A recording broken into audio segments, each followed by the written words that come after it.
Hey folks, welcome back to the channel. I've got my hands on another one of these Paul guitars. This is not a Les Paul, this is a The Paul. It's from 1981 and we're going to go through some of the specs on it and inspect it for originality, and I'll show you a little bit about how you can do that. So what I know about these models is that they were from the Firebrand series, and the reason that they're called that is because the Gibson logo is literally branded into the headstock instead of being a sticker or an inlay. They're made of solid walnut all the way through. Looks like a two-piece body, and let's check the neck. The neck is basically three pieces. The wings of the headstock are the separate pieces.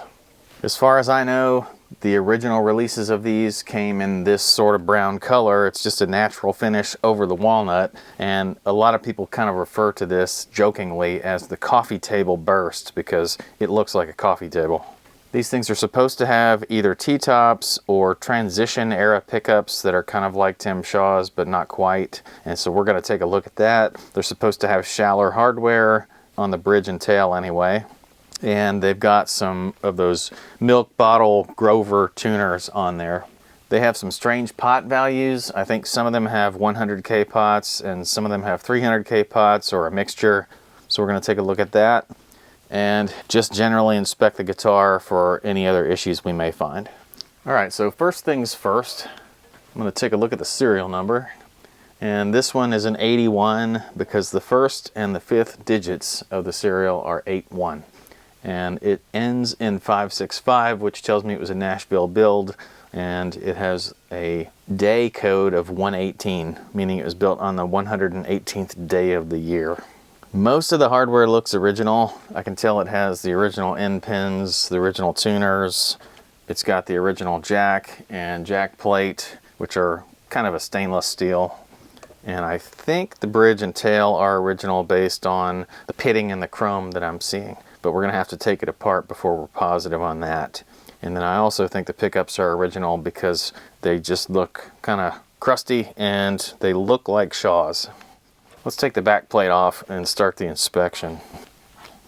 Now the first thing I notice is that the screws themselves are not original.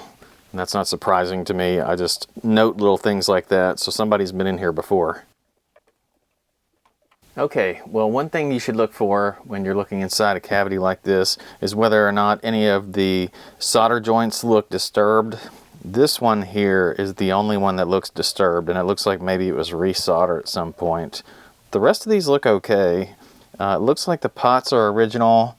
The date codes on the pots are 1980. And the reason that you can tell that is that CTS pots or Gibson pots tend to have a manufacturer code of 137, and then the next two digits are the date. So these all say 13780. That's correct for an 81 guitar, especially one that was built earlier in the year.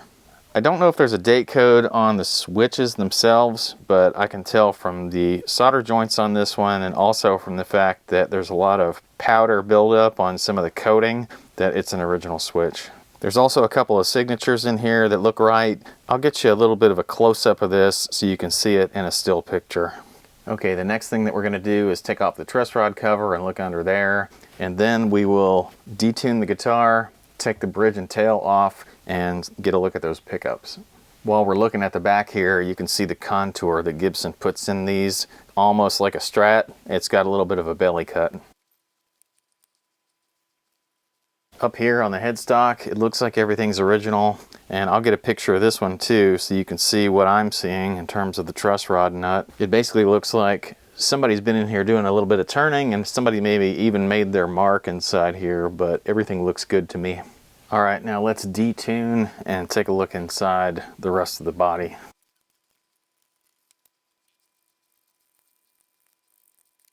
Now what I'm expecting under here is that these are shallower components, and if they are, they should say made in Germany on the bottom.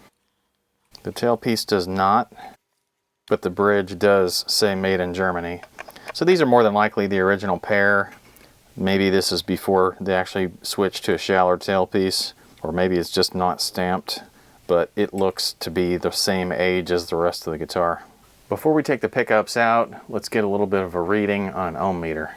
Now before I pull the pickups to look at the date codes on the bottom, I want to get an idea of the resistance reading, the passive resistance reading. And right now, these pickups are reading 7.6 on the neck position and 7.5 in the bridge position. And that's about right for a Tim Shaw era pickup.